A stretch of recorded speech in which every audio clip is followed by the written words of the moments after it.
I hear that sound and it's loud. At this point, I'm pretty much fully under the covers, just like peeking out from underneath because I'm terrified. Something weird is up.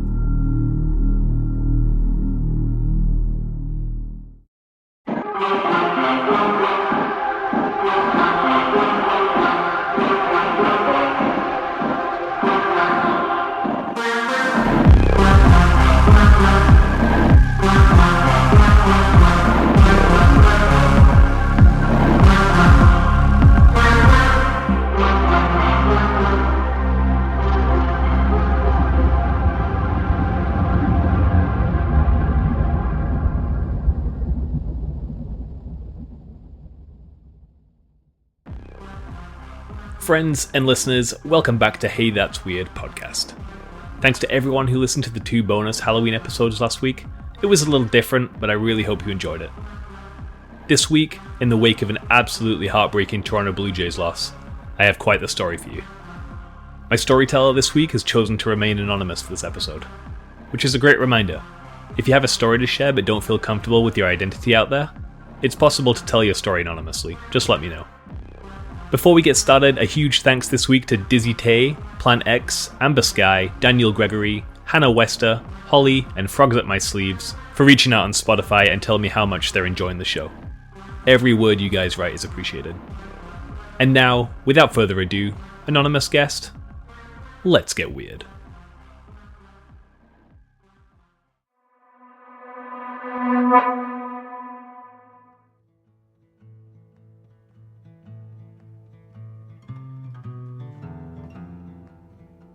While I'm really excited to share my story, out of respect for my own personal privacy, I've decided to remain anonymous.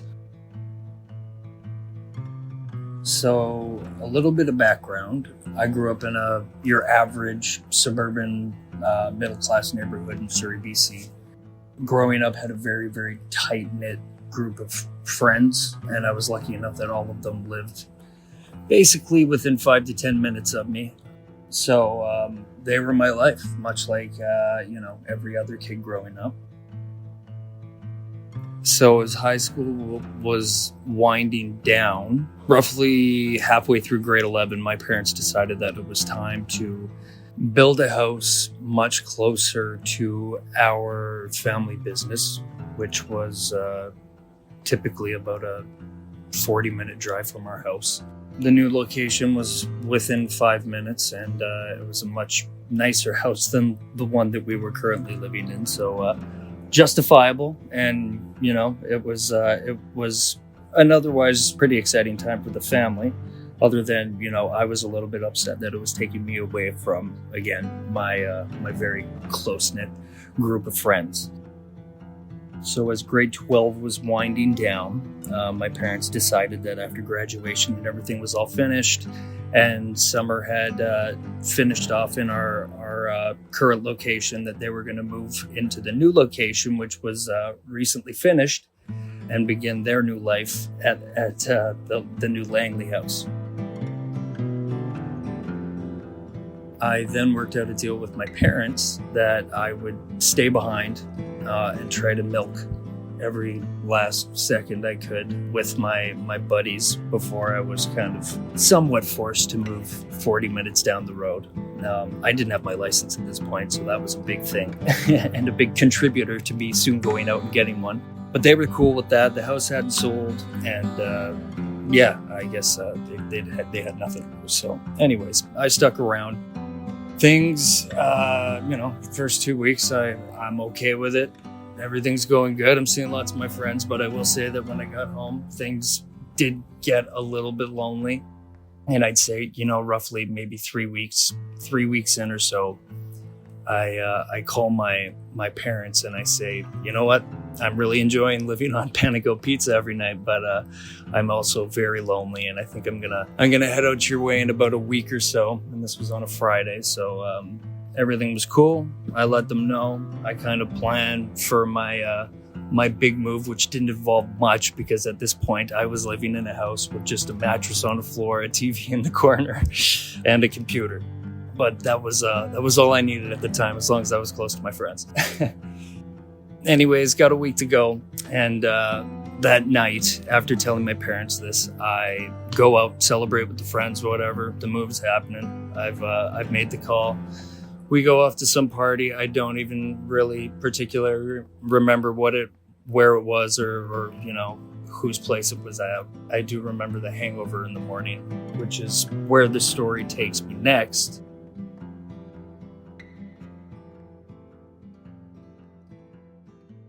I'm lying in bed the next morning and I hear knocking at my front door.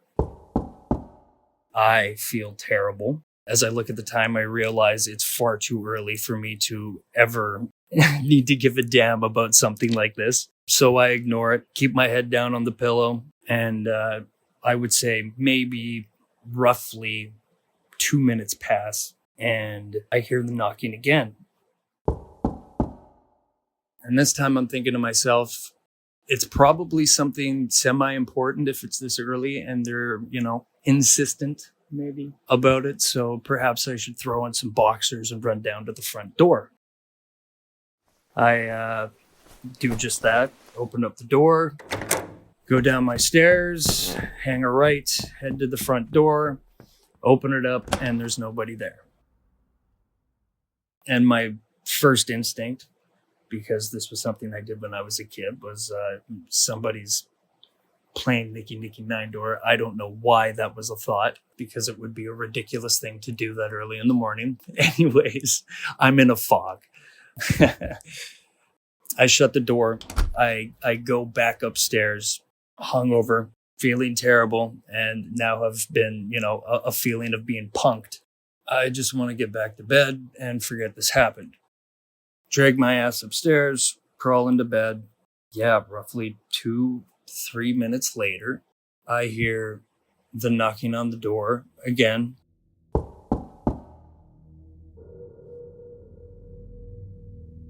And this time, I'm gonna race downstairs. I'm gonna catch whoever it is. Sprint to the door, swing it open. Nobody there. This time, I'm livid. I run out down the stairs, the front steps, out onto the street, and I'm swinging my head around back and forth. Huh? What the hell? Just like looking for somebody.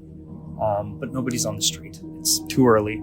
And I just am absolutely mystified at this point.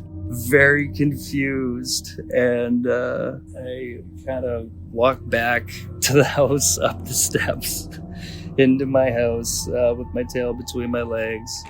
And I go back up into my bedroom and I crawl back into bed. And then it happens again. 3 knocks at the front door. And this time out of sheer anger and frustration and even confusion, I scream at the top of my lungs, "Fuck off!" Silence. And then something really weird began to happen. I feel like everybody knows the house they grew up in, the sounds of the floors, of the stairs, of the environment. Everyone knows what it sounds like. At that point, after these 3 knocks, I'm lying in bed and I begin to hear footsteps leading from my front door up towards the staircase that leads to my bedroom. Now, these footsteps I can hear clearly are on a hardwood floor. It's a very specific sound, one I had heard a million times as a kid. And I can hear the little clicks, tap, tap, tap, along the hardwood floor towards the stairs, each step getting a little bit louder. It sounds like someone's in my house. And at this point, I'm very freaked out, but I'm also frozen. And I don't remember specifically whether or not I actually vocalized anything in terms of, hello, is anyone there? Who is it? I just remember being frozen. The steps stop on the hardwood floor. And at this point, I hear the first step up my carpeted stairs. Growing up in my house, I knew exactly the number of stairs there were. I don't know if I was the only kid who would race up and down them and quietly count the numbers of stairs in my head, but I had 12. And these steps begin creeping up my stairs. First step, second step, louder. Third step, louder. It's getting closer. And then this is the particular part that really freaked me out. The fourth step, everyone in my house knew had a creak. It had a sound, and when you stepped on it, it was unavoidable to make that sound. I hear that sound, and it's loud. At this point, I'm pretty much fully under the covers, just like peeking out from underneath, because I'm terrified. Something weird is up. Fifth step, louder. Sixth step, louder. Seventh step, closer. Eighth step, closer. I'm counting them. 9, 10, 11. And then at the top of the stairs, the landing was the 12th step. I hear it hit the 12th step, and the steps stop. I can legitimately feel something in my presence. My bedroom door, which at this point is just what I call resting shut, not completely clicked closed, but the door itself is basically leaning up against the frame. At that moment, my door swings open, slams against the back wall. I mean, violently slams open. It sounded like the door had been physically kicked in. The drapes, which are loosely hanging over top of my window, have now swung from the floor up to the ceiling and back down to the floor. And my 30-pound television hanging from an arm in the corner of the room, which has not moved a millimeter in the years that it's been hanging there, spins 180 degrees and starts tapping, bouncing against the wall. At this point, there's only one thing for me to do. A fight or flight response, grabbing my phone, wrapping myself up in my duvet, and I am getting the hell out of here, because there's no point in sticking around to battle something I can't see. Grab my duvet, I sprint out my bedroom door, go down the 12 carpeted steps, across the hardwood floor, and right out the front door. Slam the door behind me, get down my front steps, and immediately phone my mother, because at this point, I'm not sticking around the extra week to hang out with my friends. Now was the perfect time to make the move to the new house.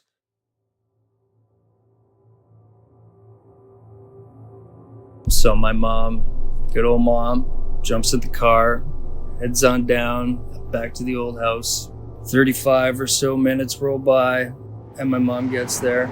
And I'm happy to see her, and she goes inside with me, helps me gather up my stuff. We jump into the car, and off we go.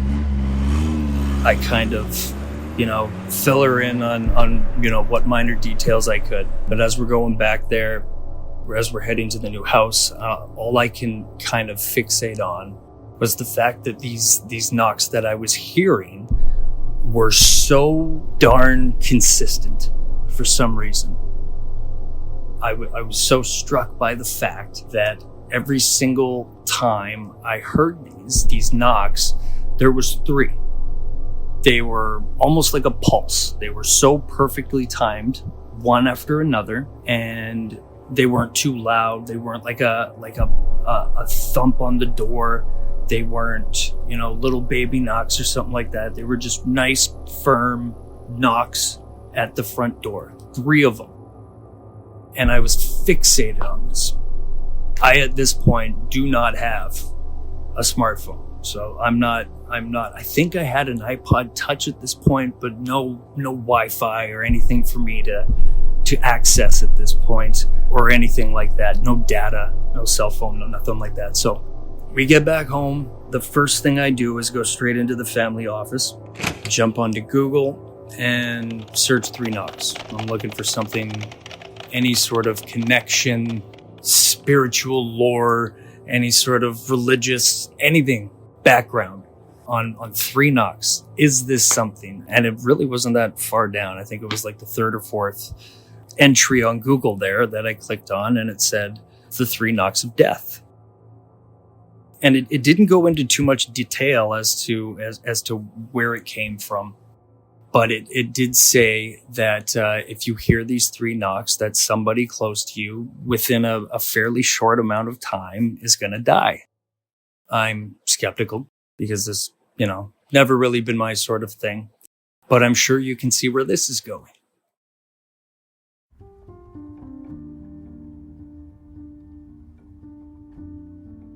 Two weeks later, my papa passed away, who was, a little bit older, but showed no signs of health issues or anything like that.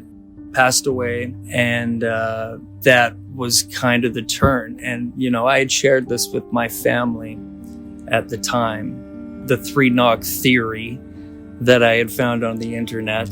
My mom is and has always been a bit of a believer in things like that. My dad, on the other hand, not so much. But yeah, when my papa died, it was something that really caught everybody off guard, and we all immediately pointed to what we had discussed a few short weeks ago in regards to what I had Googled. So yeah, it caught everybody off guard, and it made every single one of us believers at that point.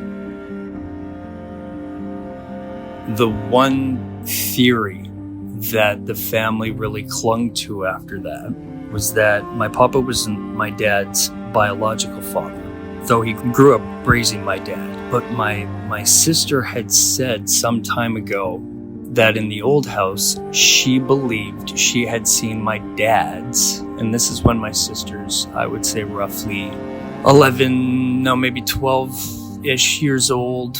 She said she thought she saw my dad's biological father in the basement. She saw his ghost. And maybe there's a connection there, just in terms of maybe my dad's biological father was telling us basically that the dad that raised him was on his way out. But yeah, that's the story. It's not something I've really shared with too many people, but I actually do really enjoy sharing it with people when, these kinds of questions and things come up. And I was happy to share it with Luc and his listeners.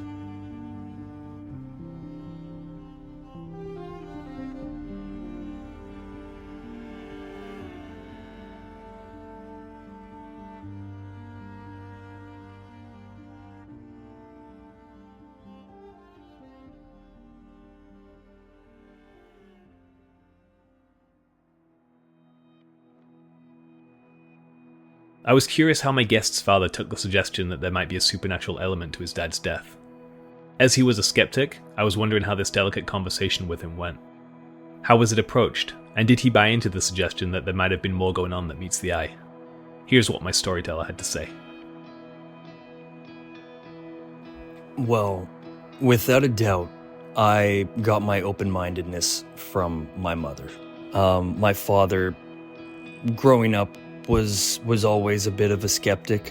The day that I had called my mother to come and pick me up and take me home to our new house, after doing the research on Google for however long it was, and then kind of explaining it to my mother, I explained it to my father too. And it was met then with skepticism, and my mom thought it was kind of interesting, and I thought it was pretty interesting, a little freaky, but I definitely found it interesting. But, my dad basically brushed it off. 3 weeks later, whenever it was, when my papa eventually passed, there was a sense of like, this is really strange. And, it's kind of like, it's almost like the family all, like when we got the news, we all kind of looked around at one another and were just like, what's happening here? And while I know that my father acknowledged what I had told him in the weeks prior, I still don't think that he was able to really grasp it as anything more than a coincidence. That being said, in the years after it, in the years after my papa's death, my dad did bring it up from time to time. Whether it just be at having dinner with friends or, just in any sort of social situations where the subject would kind of come up. He wasn't afraid to share that story, but I don't believe that he believed it himself. My mother's sister and I, on the other hand, were fully invested and looked at it as a real experience, as something that had a purpose and something that we should definitely pay attention to, a story and an experience that was definitely front of mind and never at the back. I also wanted to ask my guest if he still believed in the paranormal to this day. Did the whole experience just solidify his belief, or has he since come up with any rational explanations for his experiences? Additionally, I wanted to ask about a theory that I've been playing around with recently. Is the paranormal just an undiscovered science that humans haven't been able to explain yet? Here's what he said. I absolutely still believe in paranormal activity till this day, without a doubt.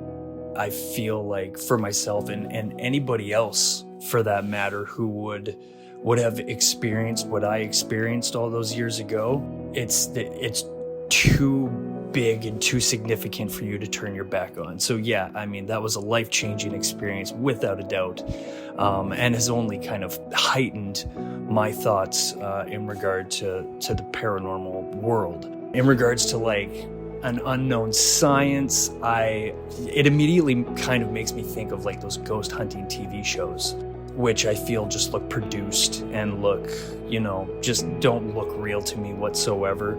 I feel like what I went through and anybody else who goes through something like that, you can't go looking for it. It has to manifest on its own, because when it happens for a reason. You can't grab a camera and go looking for a reason. So is it an undiscovered science? I don't know that it's a science. I truly think that it's something that's here. It comes and goes rather quickly in most instances, and it serves a purpose.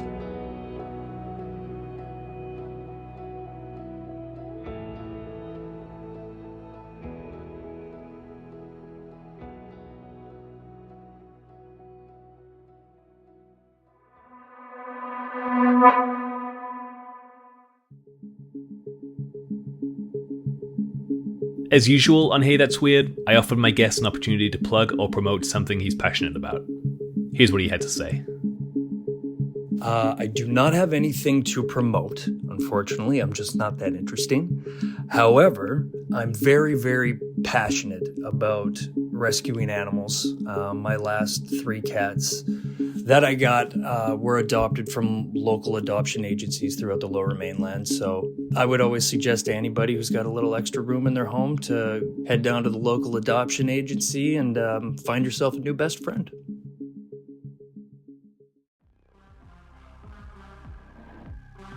Thank you so much to my anonymous guest this week for the vulnerability he showed to tell his story. I know it's not an easy thing to do, and I just really appreciate him and others making the effort to share their experiences with me. It's a deeply personal thing to some people, and I can see it being a little nerve-wracking to share.